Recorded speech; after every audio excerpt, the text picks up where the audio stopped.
आज भगवान के बाल लीला का ही हम लोग चर्चा करेंगे। और बाल लीला के दरमियान भी भगवान ने बहुत सारे राक्षसों का वध किया है, उसकी चर्चा करेंगे।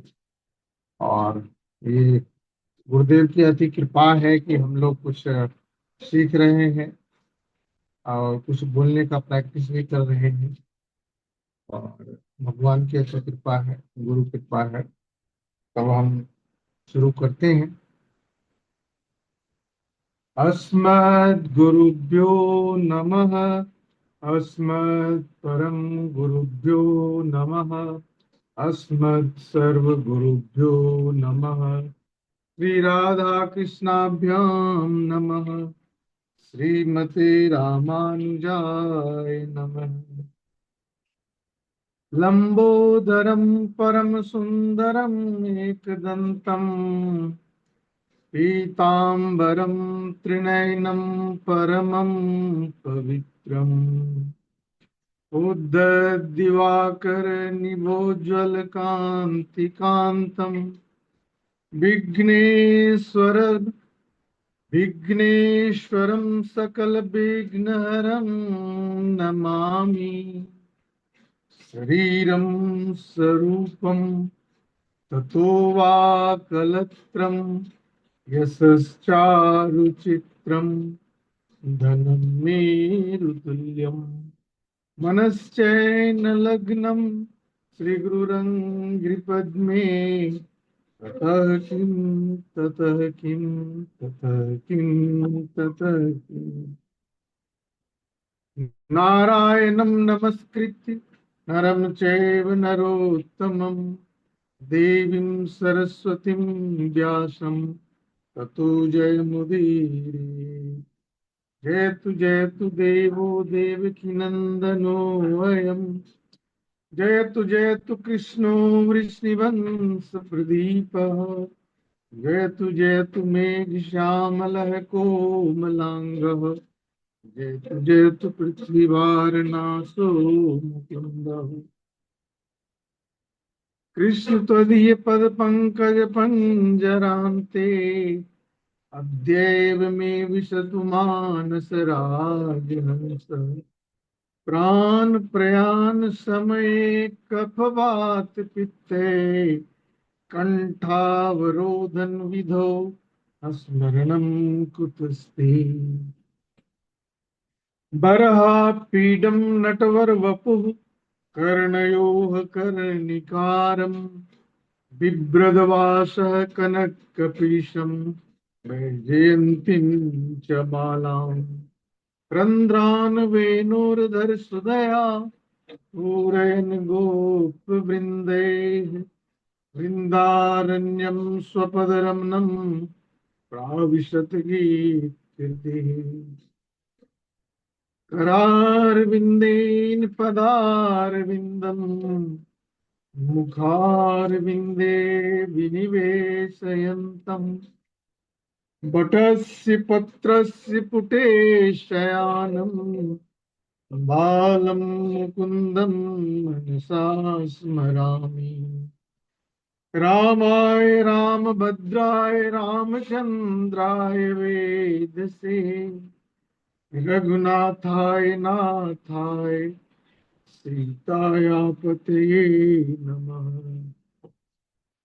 अंजनानंदनं वीरं जानकी शोकनाशनम् कपीसमक्षयन्तारं वन्दे लंका भयङ्करम्। मूकं करोति वाचालं पङ्गुं लङ्घयते गिरिं यत्कृपात्तमहं वन्दे परमानन्दमाधवम्।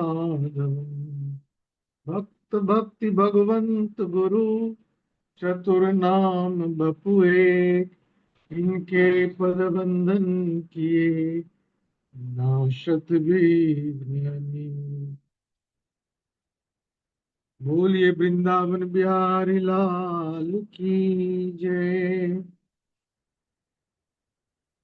अखंड मंडलाकारं व्याप्तं येन चराचरं तत्पदं दर्शितं येन। तस्मै, थोड़ा मैं भूल ही गया। तस्मै श्री गुरुवे नमः। क्या है गुरुजी, मैं भूल ही गया। तस्मै श्री गुरुवे नमः। तस्मै श्री गुरुवे नमः। तो ये गुरु की कृपा है, भगवत कृपा है, हमें आज मौका मिला है कि भगवान के बारे में चर्चा करें। और भगवान की कृष्ण लीला जो गुरुदेव ने हम लोग को समझाया बहुत ही अच्छे ढंग से। और चूंकि मैं बहुत ज्यादा पहले नहीं समझ पाया था या फिर मौका ही नहीं मिला था, अब जो समय मिला है, वक्त मिला है, तो बहुत आनंद आ रहा है। और हमको सबसे अच्छा लगता है कि कितना अ, जो है सो जीवंत चित्रण है। जो भी वर्णन किया जाता है हम लोग अपने बचपन से भी मिलाते हैं तो लगता है कि कितनी बड़ी बात है। और भगवान तो जन्म लेने के पहले से ही अपना लीला करने लगे। तो फिर आज हम प्रयास करते हैं और हम देखते चलेंगे कि कैसे भगवान भी एक सामान्य बालक की तरह भी अपना कार्य करते हैं। और ऐसा ही हुआ कि ये अघासुर का उद्धार, और भी आगे हम देखेंगे किन किन का उद्धार होता है। तो जैसे कि हम सभी लोग कभी कभी वनभोज करने जाते हैं, तो उसी प्रकार से भगवान भगवान श्री कृष्ण अपने ग्वाल बालों के साथ ये प्लान बनाया कि भाई हम लोगों को वनभोज करना है, बाहर जाके खाना पीना है, मस्ती मारना है। तो इसलिए प्रातः काल सभी ग्वाल बाल अपना अपना जो कलेवा था वो अपना बांध लिया। कलेवा यही हुआ कि भाई जो वहाँ खाएंगे, तो उसके लिए रोटी और या जो कुछ भी उस समय संभव हुआ होगा वो अपना लेके गए होंगे। अपने घर से जब सब लोग निकल पड़े और फिर वन में चले गए और अनेकों प्रकार के खेल खेलने लगे, क्योंकि उद्देश्य ही यही था कि सबने मस्ती मारना है। जब भगवान श्री कृष्ण वृंदावन की शोभा देखते हुए आगे निकल जाते, होता ही है कि कोई आगे चला था, कभी कोई पीछे हो जाता है। अगर वो भगवान कृष्ण आगे निकल जाते तो सभी ग्वाल बालों में ये होड़ लग जाती कि मैं पहले पहुंचू, मैं पहले पहुंचू, पहले मैं पहुंचोगे, पहले मैं पहुंचोगे। ग्वाल बाल कभी किसी का चीका, बेट और श्रृंगी चुरा लेते। ये जो बालपन का नटखट करने का जो भी बातें हैं वो सारा करते। और किसी का चुरा लेते श्रृंगी और फिर बाद में दे देते। ऐसा ही होता है। ग्वाल बालों की इस आनंद क्रीड़ा को अघासुर नहीं देख सका। उसको लग रहा था कि क्या हो रहा है, और फिर उसने एक विशाल अजगर का रूप धारण करके सोचा कि हम ग्वाल बालों को समझाते हैं। बड़ा सा रूप राक्षस ने, अघासुर ने धारण कर लिया, बड़े अजगर का। और जिस रास्ते से सारे ग्वाल बाल और भगवान कृष्ण आ रहे थे, उसी रास्ते में वो लेट गया। जब ग्वाल बालों ने उस अजगर को देखा तो उसे वृंदावन की कोई शोभा समझने लगे। सोचे कोई वृंदावन में कुछ ये अलग से कुछ होगा। एक ग्वाल बाल कहता है कि मित्रों, ये देखो, ये तो एक गुफा जैसा लग रहा है, जैसे अजगर का खुला हुआ मुख हो। फिर दूसरा कहता है कि भैया, यहाँ बादल आ जाने से सूर्य की किरणों से जो लाल प्रकाश झलक रहा है, वह ऐसा लग रहा है मानो अजगर का ऊपर और नीचे का होंठ हो। जैसे अजगर मुंह खोलता है, बता रहे हैं जो प्रकाश आ रही है, ये जो लाल लाल है, लग रहा है कि अजगर का होंठ हो। फिर तीसरा कहता है कि यहाँ के जो गिरी कंदराए हैं, ये भी ऐसा प्रतीत हो रहा है जैसे अजगर के जबड़े और दांत हो। चौथे ने कहा, भैया यह जो लाल लाल सड़क जा रही है, वह तो ऐसा प्रतीत हो रही है जैसे अजगर की जीभ हो। पांचवें ने कहा, भैया यहाँ जंगल में आग लगी हुई है, जिससे मरे हुए जीवों की ऐसे दुर्गंध आ रही है, जैसे कि अजगर के पेट में मरे हुए जीवों की। बता रहे हैं कि ऐसा दुर्गंध आ रहा है कि लग रहा है कि अजगर के पेट में कोई जीव मरा हुआ। एक ने कहा, सचमुच में अगर ऐसा हुआ तो। सब लोग अभी सोच ही रहे हैं कि लग रहा है कि ये अजगर होगा। तो दूसरा पूछता है, अगर सचमुच में अजगर होगा तो क्या करेंगे? ग्वाल बालों ने कहा, यदि यह सचमुच में अजगर हुआ तो हमारे साथ कन्हैया है न, जैसा बकासुर को मार दिया था उसी प्रकार से वह इसको भी मारकर हमारी रक्षा करेगा। ऐसा कहते हुए ग्वाल बाल अघासुर के मुख में प्रविष्ट हो जाते। अब देखिए, यहाँ पे एक और भी बात है कि जो लीडर होता है और फॉलोवर का कैसा उसके ऊपर में भरोसा होता है, विश्वास होता है। उसे भरोसा है कि जो हमारे कान्हा है, कन्हैया है, वो हमें बचाएगा, इसलिए कि वो अजगर के मुख में चला जाता है। जब सभी बाल ग्वाल अघासुर के मुख में प्रवेश हो गए, परंतु अघासुर ने अपना मुख बंद नहीं किया, क्योंकि वह श्री कृष्ण की प्रतीक्षा कर रहा था।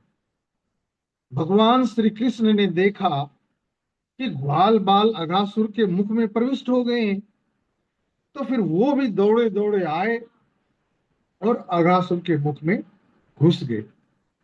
अघासुर जैसे ही मुख बंद करना चाहा, अब ये देखिए, भगवान कृष्ण का चरित्र बहुत कुछ सिखाता है हम लोगों को। और ये तो सच्चिदानंद है, परमात्मा है। लेकिन उससे हम लोग बहुत कुछ सीख सकते हैं कि कैसे जो एकाएक परेशानी आ जाए तो हम उसको कैसे आ, उसको कैसे हम हैंडल करें, कैसे हम उस समस्या से निजात पाएं। और हम सब लोगों ने देखा होगा कि जो महाभारत चला था या कृष्ण का टीवी सब में भी, तो भगवान कृष्ण को हमने तो देखा है वो हमेशा हंसते ही रहते हैं, शांत ही रहते हैं, धैर्य ही रखे हुए हैं। तो ये एक बहुत बड़ा गुण है जो हमें अपने अंदर भी लाने का प्रयास करना चाहिए। आइए चलते देखते हैं उस मुश्किल घड़ी में भगवान कैसे नया टेक्निक लगाते हैं। तो फिर जब सब लोग घुस गए, सारे ग्वाल बाल, तो भगवान भी उसमें आके मुख में घुस गए। और फिर जैसे ही अघासुर अपना मुख बंद करना चाह रहा था, श्री कृष्ण ने इतना बड़ा आकार धारण कर लिया कि अघासुर का श्वास रुक गया। मतलब सब ग्वाल बाल पहले से अघासुर के पेट के अंदर था, भगवान कृष्ण बाद में गए। जब से ये बंद करने वाला था तो भगवान कृष्ण ने अपना विशाल रूप बना लिया।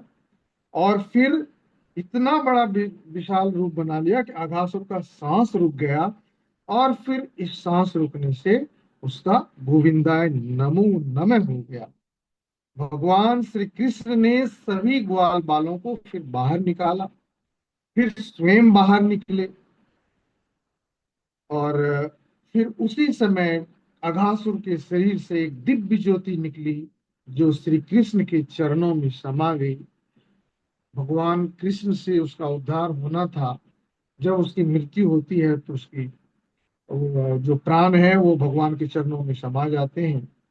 भगवान श्री कृष्ण ने अपनी अमृतमयी दृष्टि से ग्वाल बालों को जीवित कर दिया। कहने का मतलब ये है कि जब अघासुर का उद्धार हुआ तो उसके बाद जितने भी ग्वाल बाल मर गए थे उनको भगवान ने अपने अमृतमय दृष्टि से सबको जीवित कर दिया।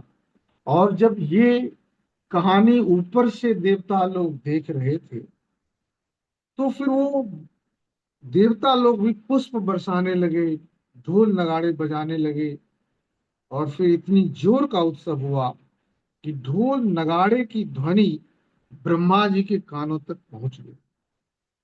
ब्रह्मा जी ने जब यह ध्वनि सुनी तो विचार करने लगे, पृथ्वी में ये क्या हो रहा है, कौन सा उत्सव हो रहा है, चल के देखते हैं।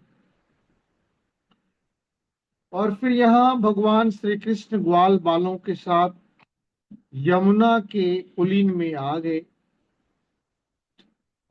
वहां बछड़ों को जल पिलाया और हरी हरी घास चरने के लिए छोड़ दिया, और स्वयं ग्वाल बालों के साथ वहां जमुना के पुलीन में बैठ गए। मैं समझता हूँ कि पुलीन का मतलब शायद किनारा ही होता होगा। मध्य में श्री भगवान कृष्ण बैठे और फिर चारों तरफ से घेरा बना के ग्वाल बाल बैठ गए। भगवान श्री कृष्ण की बड़ी दिव्य शोभा हुई। कहते हैं बिभ्रद वेणुम जठर पटियो श्रृंग वेत्रे च कक्षे वामे पानो मसृण कवलम तत्फलान्य अंगुलीषु तिष्ठन मध्ये स्वपरिद सुहृदो हास्य नर्म भी स्वे स्वर्गे लोके मिशति बुभुजे यज्ञ भुग बाल केली। अब देखिए कि यहाँ पे क्या है, भगवान कृष्ण ने क्या किया हुआ है कि विवृत वेणुम जठर पटयो, जठर पटयो, भगवान श्री कृष्ण ने अपनी मुरली को कमर के सेट में खोस रखे। विवृत वेणुम जठर पटियो श्रृंग वेत्रे च कक्षे वामे पानो मसृण कमलम। कहते कांख में सिगड़ी दबा रखी है, बाएं हाथ में दधि मिश्रित भात का कौर है, और दाहिने हाथ की अंगुलियों में अदरक नींबू और आंवला मिर्च आदि के अचार को दबा रखा है। ग्वाल बालों के साथ हंसी मजाक करते हुए भोजन कर रहे थे सब लोग। सभी ग्वाल बाल अपने घर से लाया हुआ भोजन कन्हैया को खिलाने लगे। स्वाभाविक है, सबका नेता है तो उसको तो सब लोग खिलाएंगे ही, भगवान भी हैं, सबके चहेते हैं, सबके प्यारे हैं, तो सब लोग अपना अपना खाना भगवान को भी खिला रहे थे, कन्हैया को खिला रहे।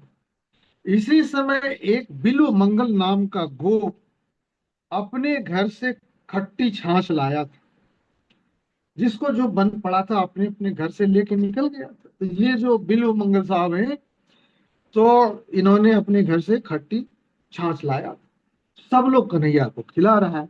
अब ये मन ही मन सोच रहा है कि ये खट्टी छाछ हम कैसे खिलाएं, अंदर से थोड़ा सा फीलिंग होता है।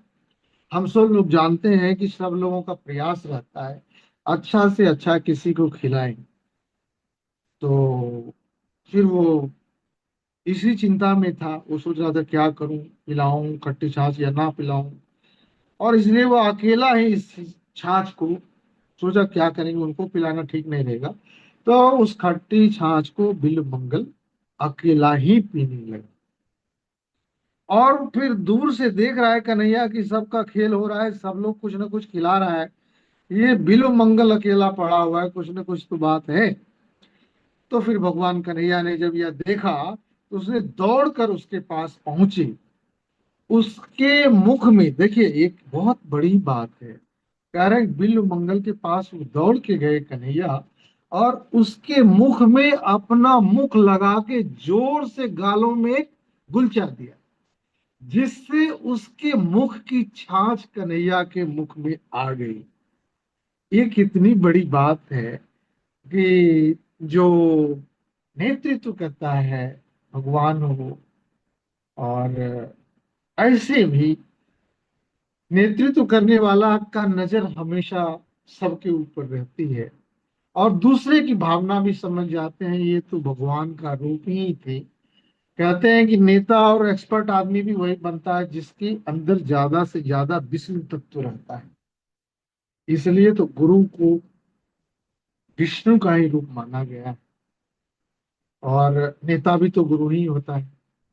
देखिए कि वो जब वहां पे बिल्व मंगल सकुचा रहा था, भगवान कन्हैया ने, कृष्ण कन्हैया ने जब देखा तो उसके पास गए और उसके मुख में जोर से फूका और फिर ऐसे मारा।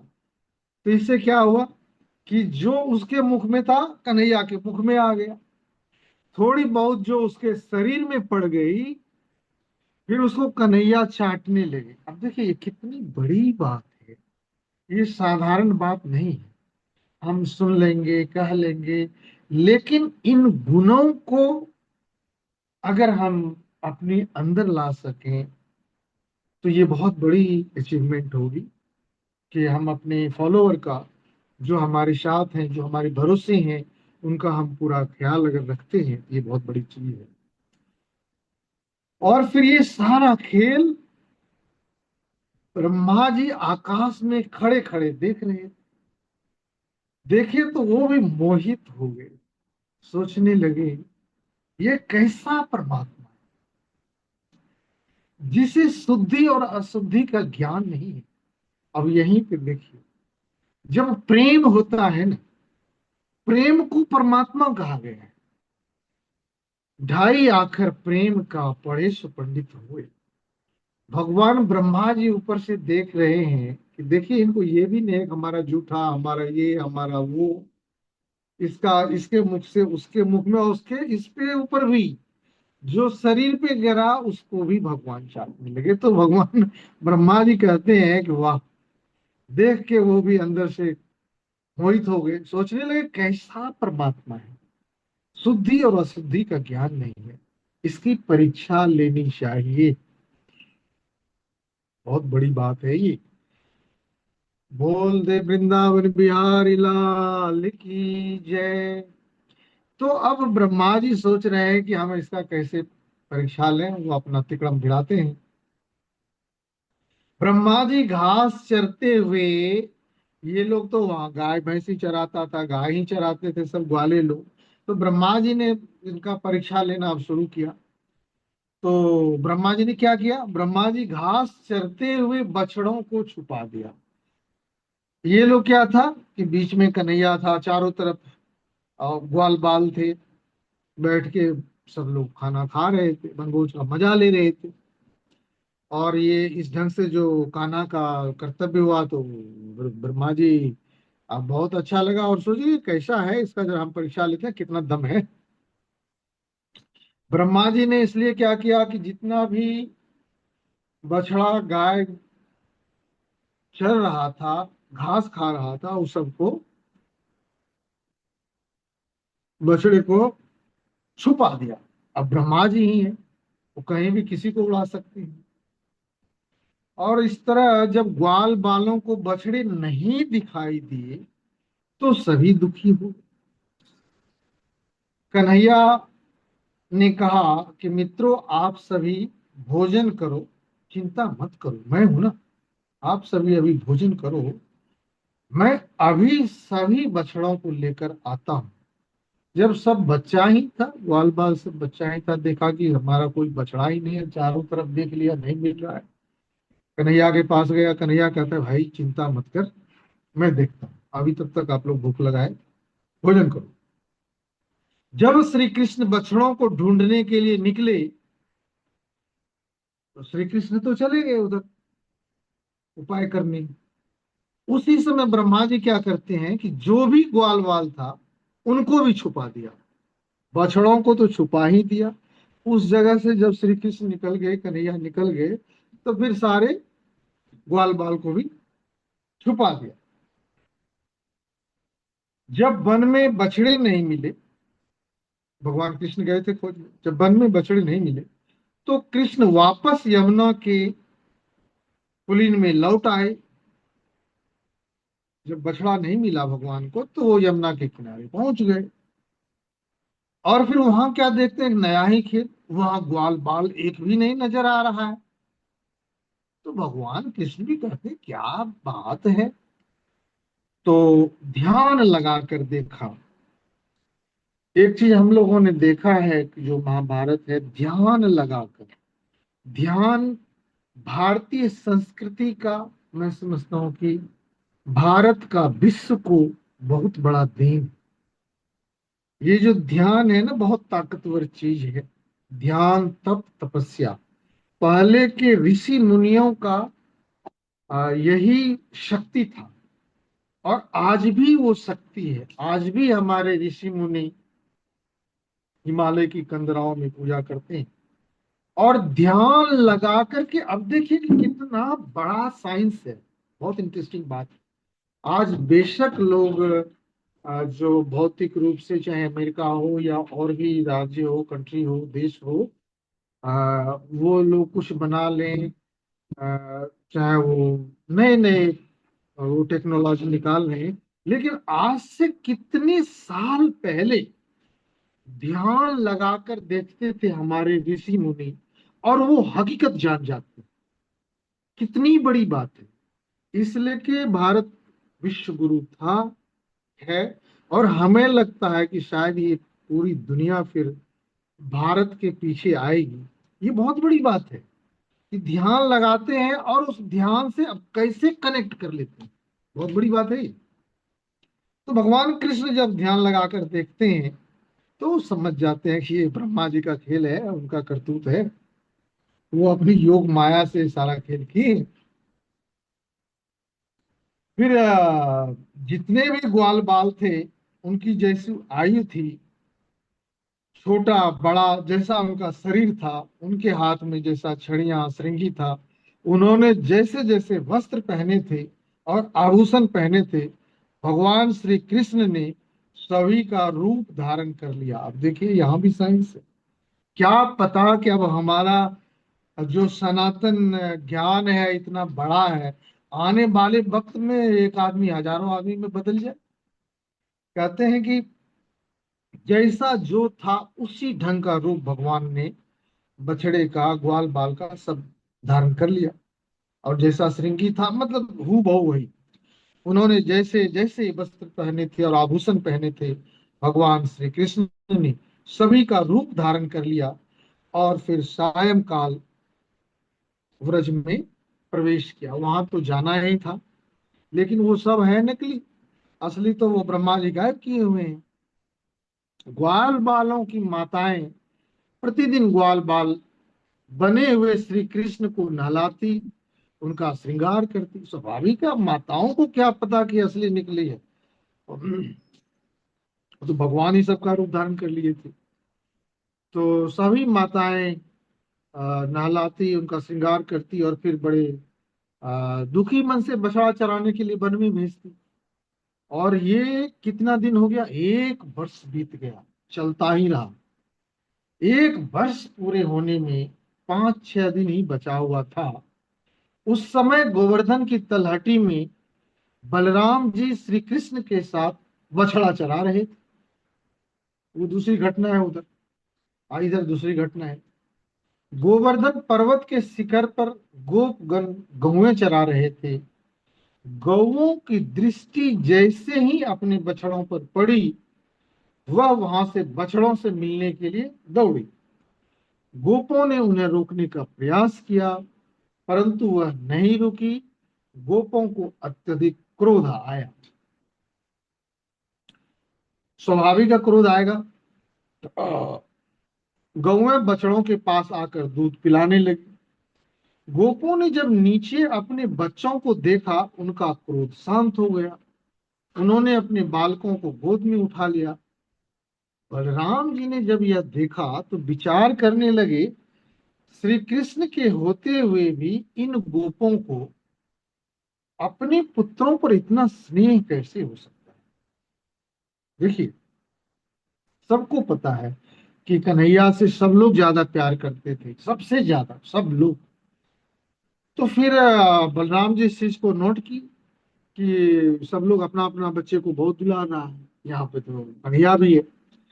तो उनको थोड़ा सा डाउट हुआ। फिर उन्होंने भी ध्यान लगाया। फिर उसी ध्यान पे आते हैं। ध्यान लगाकर देखा तो सबके रूप में श्री कृष्ण ही दिखाई दे रहे थे। अब बलराम जी समझ गए कि ये कुछ खेल है, ये तो सारा कृष्ण ही है। फिर उन्होंने श्री कृष्ण से पूछा, नैते सुरेशा ऋषियो न चैते त्वमेव भासिस भिदाश्रयेपि सर्वं पृथक्त्वं निगमात् कथम वदेत युक्तेन वृत्तम प्रभुना बलो वेद। कह रहे हैं कि कन्हैया, यह ग्वाल बाल और बछड़े ना तो देवता है और ना ही ऋषि है। सभी के रूप में आप दिखाई देते हो, इसका क्या कारण है। भगवान श्री कृष्ण ने कहा, दाऊ दादा, सारा कृष्ण बता दिया कि ये ब्रह्मा जी ने मेरी परीक्षा लेने के लिए क्या किया ना, सारे ग्वाल बाल और बछड़ों को अपनी माया से छिपा दिया, इसलिए सभी के सभी रूप में मैं दिखाई दे रहा हूं। अब ये चीजें कौन कौन जान रहा है? यही तो जान रहा है। भगवान श्री कृष्ण से सोचा, यदि ब्रह्मा जी को आने में थोड़ी भी देर हो गई तो ग्वाल बालों का संपूर्ण जीवन व्यतीत हो जाएगा। भगवान श्री कृष्ण क्या करते हैं इसके लिए? फिर श्री कृष्ण जी ब्रह्मा जी का रूप धारण करके सत्य लोक पहुंचते हैं और वहां द्वारपालों से कहा कि मैं विश्राम करने जा रहा हूं। ब्रह्मा जी के रूप में थे, द्वारपाल को बोला कि मैं विश्राम करने। यहां भी देखिए, एक बहुत गहरी साइकोलॉजी है, डीप साइकोलॉजी है। और कहा गया है कि भगवान कृष्ण से बड़ा साइकोलॉजिस्ट कौन हो सकता है। 16 कलाओं में संपूर्ण थे। भगवान श्री कृष्ण ने क्या, ब्रह्मा का रूप धारण करके वहां गेट पे गया और उसको कह दिया, देखो आजकल बहुत नकली लोग आ रहे हैं, नकली ब्रह्मा बन के आ रहे हैं, कोई आए तो घुसने मत देना, मैं जा रहा हूँ अपना आराम करूंगा, विश्राम करने जा रहा हूँ। यदि तुम्हें कोई दूसरा ब्रह्मा दिखाई दे तो बिल्कुल अंदर मत आने देना। ऐसा क्या, श्री कृष्ण अंदर आ गए, ब्रह्मा जी के रूप में अंदर आ गए। जब आए तो द्वारपालों ने अंदर आने से, कौन आया? कृष्ण जी जो ब्रह्मा का रूप थे वो तो अंदर जाके आराम फरमाने लगे। उसके बाद जब जो सही ब्रह्मा जी थे जब वो आए तो द्वारपालों ने रोक दिया। ब्रह्मा जी को कहा, ब्रह्मा जी द्वारपालों को कहता है, भाई मैं तुम्हारा स्वामी हूं। द्वारपालों ने कहा, क्या कह रहे हैं, हमारे स्वामी तो कब आए हैं और वहां अंदर विश्राम कर रहे हैं। द्वारपालों को ब्रह्मा जी बहुत समझा रहे थे लेकिन कहाँ मानने वाले, कुछ नहीं सुना। उन्होंने ब्रह्मा जी को वहां से भगा दिया। ब्रह्मा जी लौटकर गोकुल आए। उन्होंने श्री कृष्ण को ग्वाल बाल और बछड़ों के साथ पहले के ही समान खेलते हुए देखा। जब ब्रह्मा जी वहां आगे देखते हैं पूरा का पूरा जो काम हो रहा है उधर है और फिर इधर है, मतलब फिर वो आश्चर्य में पड़ गए। ब्रह्मा जी दौड़े दौड़े उस स्थान पर आए जहां ग्वाल बाल और बछड़ों को छुपा कर रखा था, तो वह सब वहीं सोते दिखाई दिए। ब्रह्मा जी और चकित, क्या बात है भाई। ब्रह्मा जी विचार करने लगे, भगवान श्री कृष्ण के साथ में जो खेल खेल रहे हैं वह असली है कि यह जो सो रहे हैं। इसी समय फिर क्या होता है, इसी समय ब्रह्मा जी ने बछड़े और ग्वाल बालों सभी के रूप में श्री कृष्ण को देखा। ब्रह्मा जी तो वहां उसका परीक्षा लेने आए थे, फिर उन्होंने गायब कर दिया अपनी माया से बछड़ा और उसको। अब भगवान कृष्ण ने किया, एकदम डिट्टो ग्वाल बाल भी बना दिए, बछड़े भी बना दिए। और जब वो आए तो फिर ब्रह्मा जी देख रहे हैं कि वहां भी वही यहाँ भी यही। ब्रह्मा जी ने ध्यान लगाया, वो सब में तो कृष्ण ही कृष्ण। इसी दिन ब्रह्मा जी ने बछड़े और ग्वाल बालों सभी के रूप में श्री कृष्ण को देखा और अगले ही क्षण देखा श्री कृष्ण बाएं हाथ में दधी भात का कौर लिए बन बन बछड़ों को ढूंढ रहे हैं। अब देखिए कैसी बात है कि आ, बाएं हाथ में भगवान दही हाथ भात का कौर लिए हुए हैं और फिर बन बन बछड़ों को ढूंढ रहे हैं।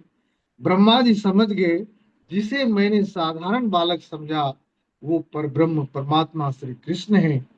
चरणों में गिर गए, हाथ जोड़कर स्तुति किए।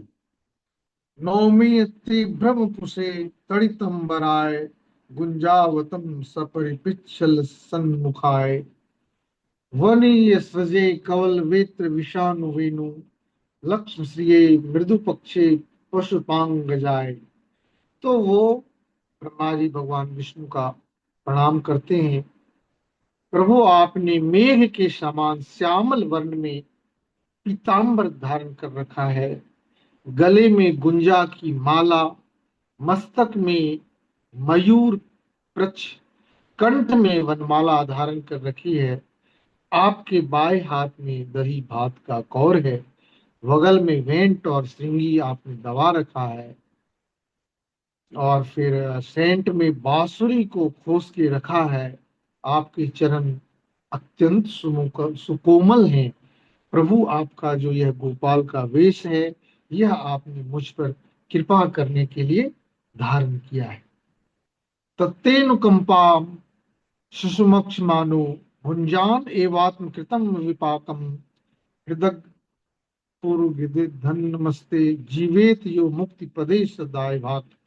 कहते हैं कि प्रभु जी आपकी कृपा का अनुभव करता है, जो भी आदमी आपकी प्रभु का कृपा का अनुभव करता है, प्रारब्ध से जो कुछ भी प्राप्त होता है वो उसी में संतुष्ट रहता है और हृदय वाणी से अपने आप को आपके चरणों में समर्पित कर देता है।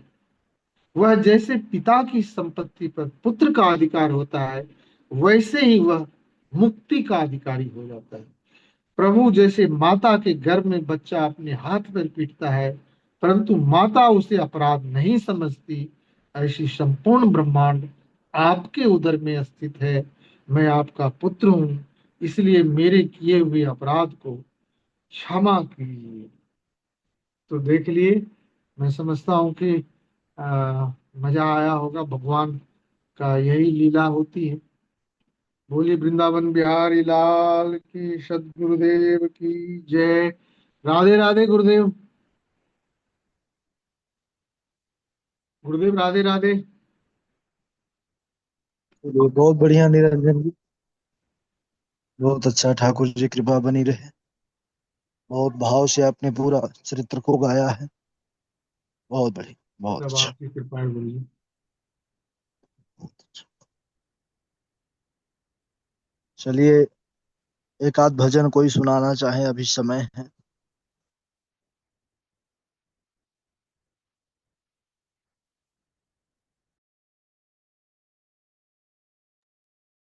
हम सुना दे गुरु जी। राधे राधे गुरु जी।